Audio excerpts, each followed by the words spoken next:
他抡起锤子砸碎了人渣的膝盖，然后用钢丝绳将他吊了起来，脚尖刚刚着地，可却不断的震动着那粉碎的膝盖。关上房门，他静静地坐在沙发上，那人渣的惨叫仿佛是世界上最悦耳的声音。闭上双眼，他在细细体会。面对奸杀女儿的恶魔，这些还远远不够。想想女儿的惨状，男人再度崩溃。8岁的年纪竟然会遭此劫难，下体的那一抹血污甚至让他怀疑人生。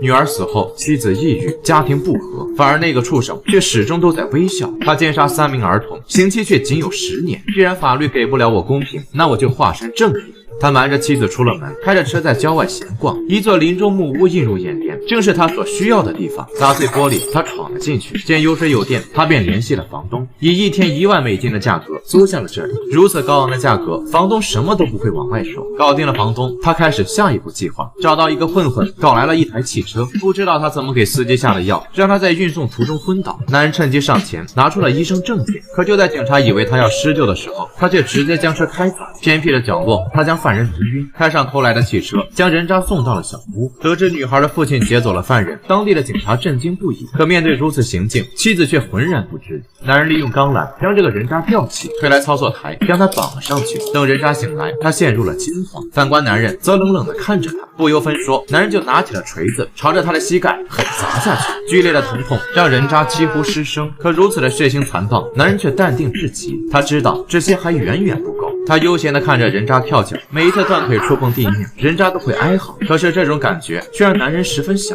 受。第二天，亲手被一泡热尿刺血，咒骂了几句，男人就予以反击。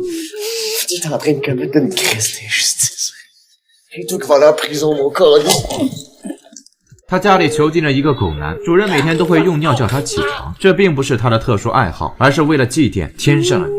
哪怕是警察的威胁，哪怕是妻子的请求，无论什么都动摇不了他复仇的决心。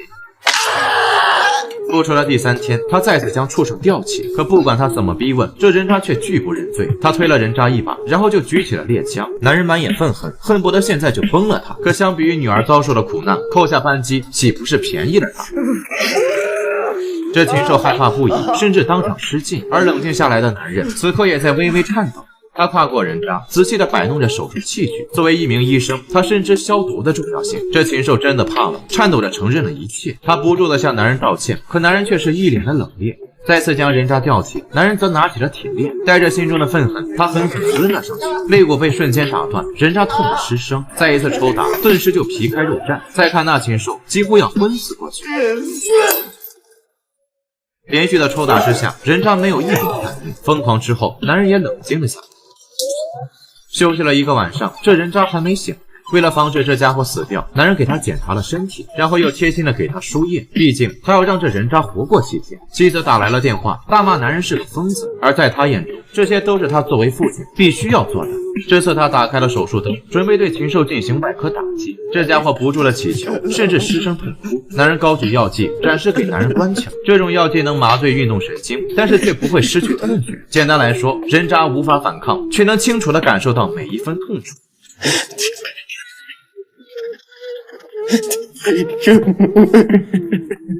随着药剂的推入，人渣仿佛变成死人。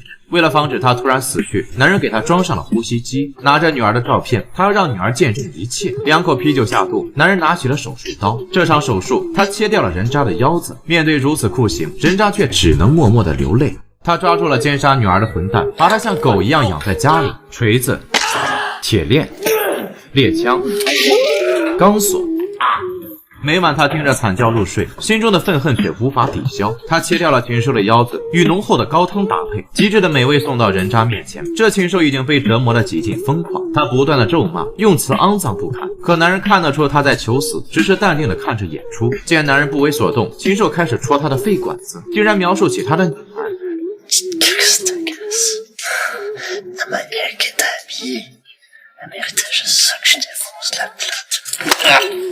男人怒火攻心，禽兽却在不住的求死。为了惩罚他的污言秽语，男人没有麻醉，生生的没收了他的作案工具。他劫走人渣的事情登上了新闻，店员也认出了他。奇怪的是，那女人并没有报警，反而对男人施以微笑。其他受害者的父母也登上了电视，他们十分支持男人。希望他能狠狠地折磨那个禽兽，就像他当初折磨女孩一样。可欣喜之余，也有人提出了反对意见，那是第二个受害者的母亲。她觉得事情已经过去，男人这么做并不能挽回什么，对她来说，凶手并不存在，无论他做什么，都换不回活着的孩子们。男人气得笑了出来，这女人根本就配不上母亲二字。趁着黑夜，他找到了女人，直接将她迷晕，带回了林间小屋。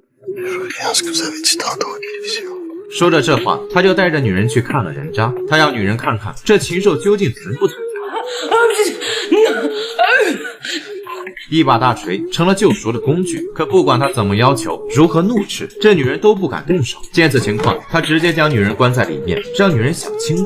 可是过了一夜，女人还是没有动手，他反而埋怨男人，说他又将痛苦带了回来。他将女人抛到了垃圾堆里，然后给警察留下了线索。拿着猎枪，他踌躇了很久，可直到最后，男人都没有下定决心。他做了这么多，可心里却依旧苦闷，失去女儿的痛苦没有丝毫减轻。醉酒让他跌倒，鼻子里的血不住的流。再醒来时，身边满是呕吐物，而警察顺着线索也找到了他的小屋。迷茫之中，他仿佛看到了女儿。那炽热的目光让他心疼不已，他带着女儿清洗血迹，这一切都让他不住的颤抖。原本擦干净的血迹却又再次流出，仿佛那无尽的伤痛根本就无法停止。他再次有了自杀的想法，幸亏警察及时赶到，他留了那禽兽一命，也留了自己一命。